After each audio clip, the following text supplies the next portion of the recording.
नमस्ते बच्चों, आज की कक्षा में आपका स्वागत है। मैंने कहा था पिछली कक्षा में कि आज हम भाषा की बात करेंगे इस कक्षा में। तो भाषा की बात में मैं आपको पहले भी बता चुका हूँ कि इसमें व्याकरण संबंधी प्रश्न होते हैं। ठीक है? पहला प्रश्न पढ़ते हैं हम। पाठ में आए इन शब्दों में उचित स्थान पर नुक्ता, ये जो आपको बिंदु दिख रहा है, डॉट दिख रहा है, इसको हम कहते हैं नुक्ता। लगाकर शब्द को दोबारा लिखिए, फिर से लिखिए, यानी दोबारा यानी फिर से लिखिए। यहाँ कुछ शब्द आए हुए हैं, ये पाठ में है। These words are in lesson also. ठीक है? मजे, हजार, लेपिज, ज्यादा, सफेद। तो ये शब्दों को आप नुक्ता लगाना है उचित करेक्ट प्लेस पे और यहाँ पर फिर से लिख देना है। ठीक है? तो ये नुक्ता होता क्या है, पहले ये हम देखते हैं। ठीक? तो बच्चों, ये जो नुक्ता है, अंग्रेजी के जो शब्द हैं वो लिखने के लिए या फिर उर्दू फारसी के जो शब्द हैं वह लिखने के लिए उपयोग किया जाता है। क्यों ऐसा होता है, इसके बारे में और चर्चा करेंगे हम। बच्चों, ये अक्षर यहाँ पर देखिए आप, क, ख, ग, ज, फ। ये अक्षर आपको आपकी वर्णमाला में दिखते हैं ना?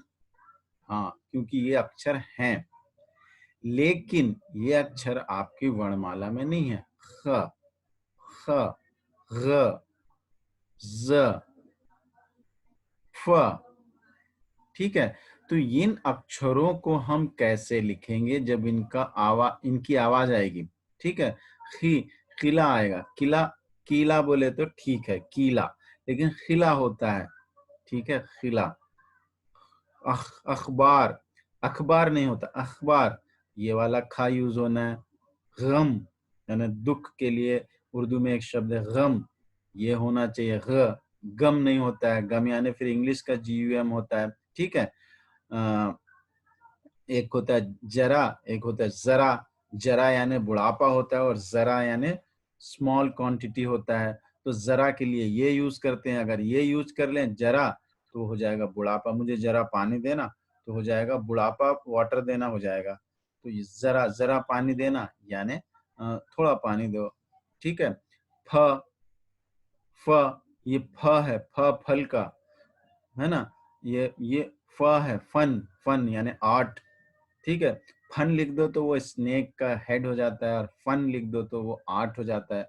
तो इस तरीके से हम देखते हैं कि अगर हम नुक्ता का उपयोग नहीं करते हैं, अर्थ में परिवर्तन आता है। इसलिए हिंदी के जो शब्द हैं, वो मतलब जो उर्दू के जो शब्द हैं और अंग्रेजी के जो शब्द हैं, उनका अर्थ अलग ना हो, उनका अर्थ सही हो, इसके लिए हम हिंदी के जो अक्षर हैं उनके नीचे नुक्ता लगाते हैं, एक डॉट लगाया जाता है। क्या लगाया जाता है? एक डॉट, है ना? जैसे का है ना? तो का के नीचे यहाँ ये जो डॉट लगाया है, इसी को हम कहते हैं नुक्ता। ये क्या है? नुक्ता है ये। ठीक है? नुक्ता। फ के नीचे जो फा है, जो सॉरी फ है ये, अगर यहाँ पे नुक्ता हम लगा देते हैं तो बन जाता है फ, फ। दोनों लिप्स, फ, फा, है ना? दोनों में बोलने में बहुत अंतर है। फ बोले तो आपके दोनों लिप्स ऐड होते हैं, फ। लेकिन जब आप फ बोलते हैं तो आपका जो लिप्स की जगह नीचे के टीथ ऐड होते हैं। फ, फ, फ, फ, टीथ और लिप्स, फ। ठीक है? आपका ऊपर का टीथ और नीचे के लिप्स, फ। और ये फ, दोनों लिप्स। तो ये फ है और ये फ है। तो इनमें बहुत अंतर है, अर्थ परिवर्तन आ जाता है, इसलिए हम नुक्ता लगाते हैं अक्षरों में। लेकिन हमारी गवर्नमेंट ने, हमारे जो है हिंदी से जो विद्वान हैं, उन्होंने माना कि 3 अक्षरों में नुक्ता नहीं भी लगाओगे तो चलेगा। ये जो 3 अक्षर हैं, ये इनमें अगर नुक्ता नहीं लगाते तो चलता है। लेकिन ये 2 अक्षरों में नुक्ता कंपलसरी लगाना है अगर नुक्ते वाला शब्द आ रहा है, नहीं तो अर्थ परिवर्तन होता है। तो इन दोनों को मान्यता दी गई है।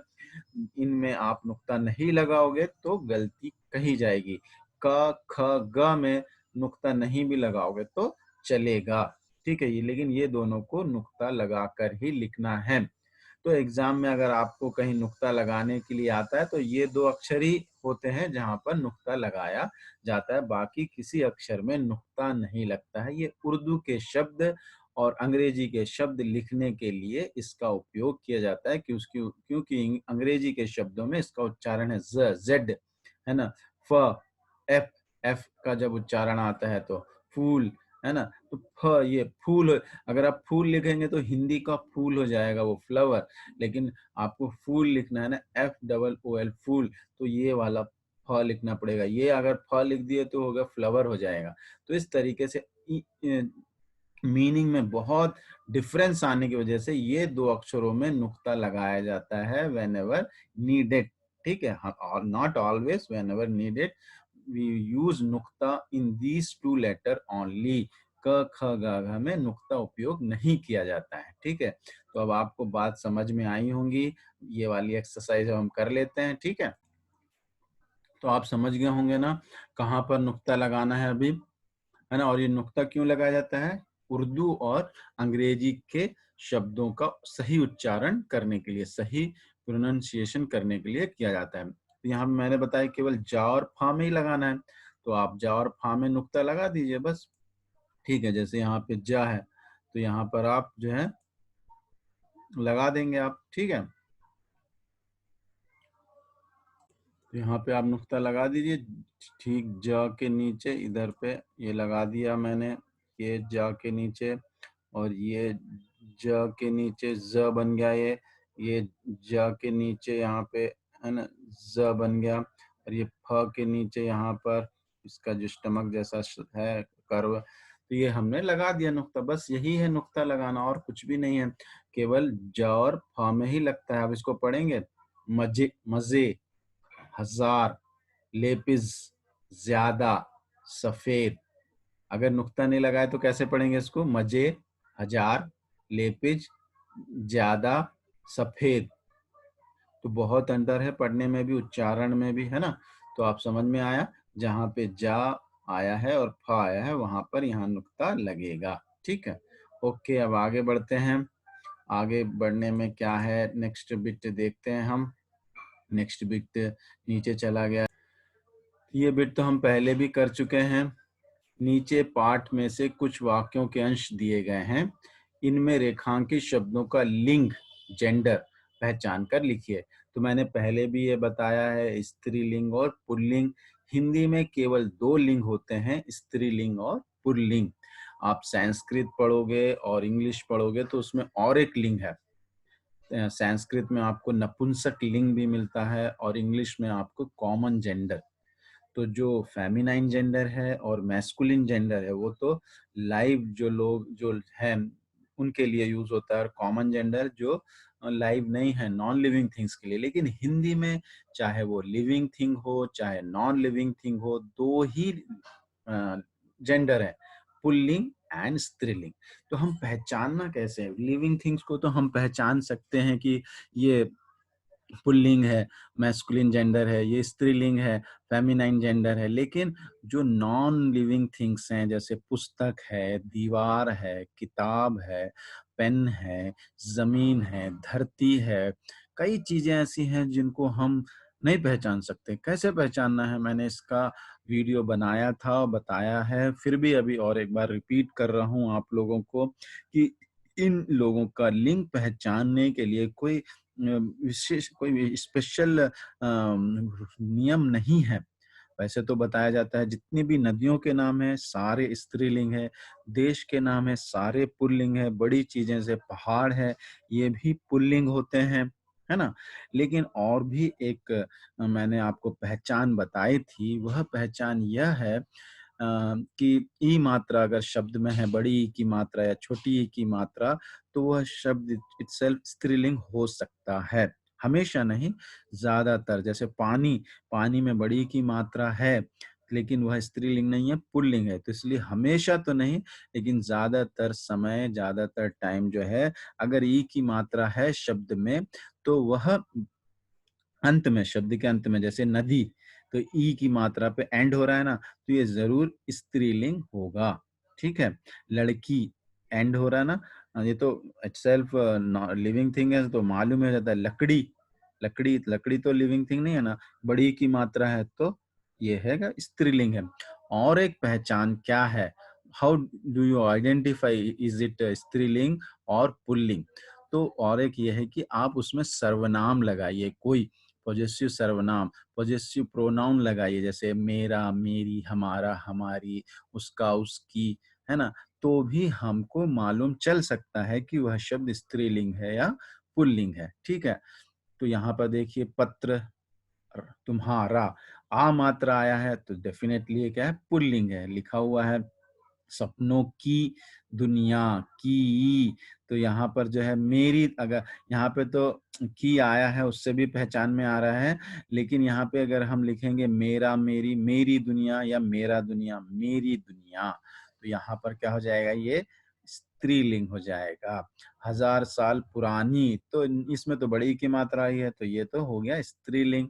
ठीक है, आसपास के शहरों, अब शहरों में ना आई, बड़ी की मात्रा है तो हम कैसे पहचाने ये स्त्रीलिंग है पुल्लिंग? तो मैंने आपको क्या बताया, आप कोई पॉजेसिव प्रोनाउन यानी मेरा, मेरी, तुम्हारा, तुम्हारी, ऐसा कोई शब्द इसके आगे जोड़ के देखिए। मेरा शहर या मेरी शहर, क्या उपयोग करते हैं हम, मेरा शहर, तो आ मात्रा है यानी मेरा शहर बोला जाता है, यानी ये क्या हो गया, पुल्लिंग। ध्यान, यहाँ भी पहचानना मुश्किल हो रहा है तो इसमें भी आप कोई प्रोनाउन लगाइए, मेरा ध्यान या मेरी ध्यान। मेरा ध्यान यानी आ मात्रा, मेरा, आ मात्रा आ रहा है, ये भी पुल्लिंग है। हमारी संस्कृति, ई मात्रा इधर भी आई, और यहाँ पे जो जो प्रोनाउन लगा हुआ है, सर्वनाम लगा है, ई मात्रा वाला है। हमारा, हमारी, मेरी संस्कृति भी बोलेंगे, हमारी संस्कृति, तो ये स्त्रीलिंग हो गया। ठीक है, तो समझ में आ गया आपको यहाँ पर क्या लिखना है। अभी हम लिख देते हैं सारे उत्तर। यहाँ मैंने लिख दिया है सारे जो भी स्त्रीलिंग पुल्लिंग है। दुनिया, मेरी दुनिया, हमारी दुनिया, स्त्रीलिंग। मेरी, मेरी पुरानी पुस्तक, स्त्रीलिंग। मैं ये शब्द पढ़ रहा हूँ, मतलब इसमें सर्वनाम लगा के पढ़ रहा हूँ, जिससे कि हमको पता चले कि कौन सा लिंग है। ठीक है, 1000 साल पुरानी, मेरी अगर लगाएंगे तो मेरी आ रहा है इसलिए स्त्रीलिंग। मेरा शहर, पुल्लिंग। मेरा ध्यान, पुल्लिंग। हमारी संस्कृति, स्त्रीलिंग, है ना। तो हम अगर कोई प्रोनाउन लगा के शब्द में पढ़ते हैं, अगर वो आ मात्रा वाला है मेरा तो वो पुल्लिंग होता है, ई मात्रा है मेरी तो स्त्रीलिंग होता है। इस तरीके से भी हम स्त्रीलिंग और पुल्लिंग पहचान सकते हैं। ठीक है, आगे करते हैं हम। नेक्स्ट बिट है, नीचे लिखे शब्दों के विलोम शब्द, विलोम शब्द पाठ में से ढूंढ कर लिखिए। पाठ में से ढूंढना है। धीरे तो मालूम है आपको, और आया है पाठ में जल्दी, है ना। निर्जीव, निर्जीव यानी होता है नॉन लिविंग, डेड। सजीव, गांव, शहर, बाहर, ये क्या आया, अंदर आया है, अंदर भी होता है भीतर, तो भीतर शब्द आया है आपके पाठ में, तो यहाँ पे हम भीतर ही लिखेंगे। ठीक है,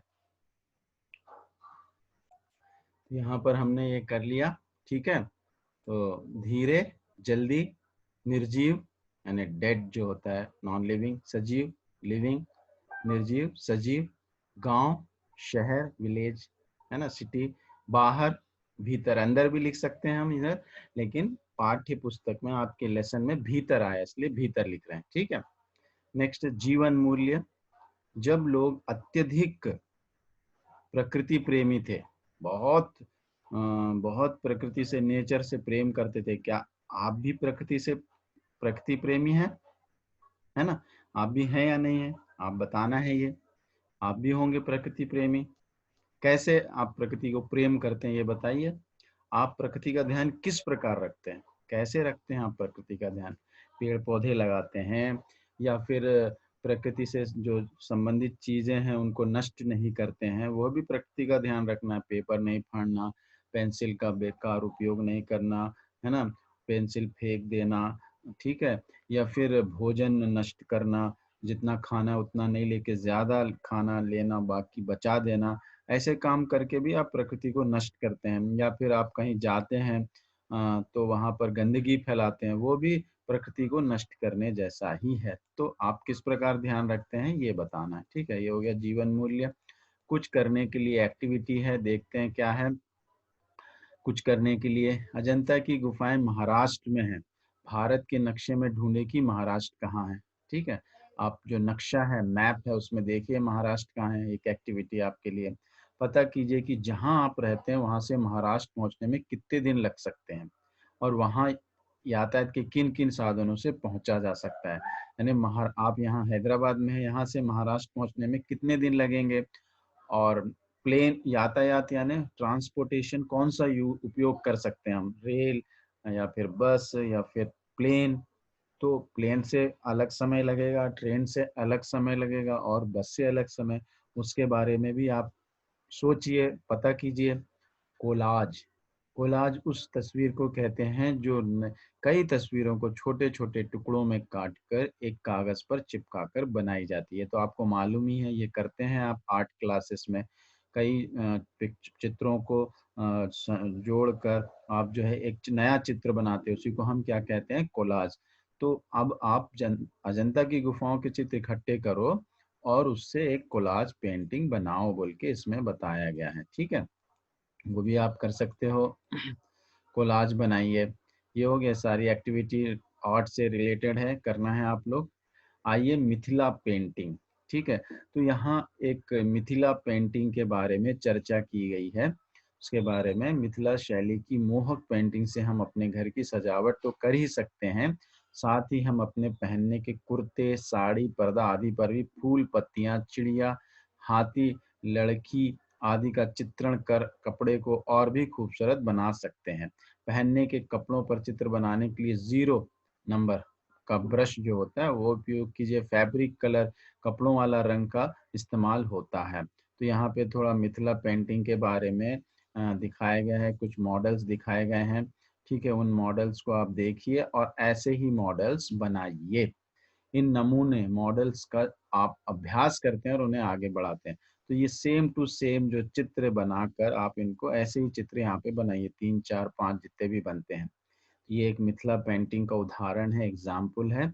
इसको आप जो है इस टेक्स्ट बुक में ही बना दीजिए, ठीक है। तो यहाँ पर ये जो चित्र दिए हैं इनको आप फिर से इसमें ऐसे ही टेक्स्ट बुक में ही बनाना है। तो यह आपकी एक्टिविटी है। और एक एक्टिविटी जो महाराष्ट्र का है वो पता करना है। आपको महाराष्ट्र पहुंचने में कितने समय लगता है, कितना समय लगता है वो भी पता कीजिए। तो इसमें वो तो आप पता कर लोगे, ठीक है, बहुत ही आसान है। लेकिन ये वाला काम जो है चित्र बनाने का काम आप करिए और मुझे शेयर कीजिए, ठीक है। तो आज की कक्षा हम यहीं समाप्त करते हैं। हमारा पाठ्य पुस्तक भाग भी पाठ 9 का खत्म हो गया है। नेक्स्ट कक्षा में हम भाषा अभ्यास में जाएंगे, भाषा अभ्यास करेंगे, ठीक है। तो आज की कक्षा ध्यान पूर्वक सुनने के लिए आप लोगों का बहुत बहुत धन्यवाद।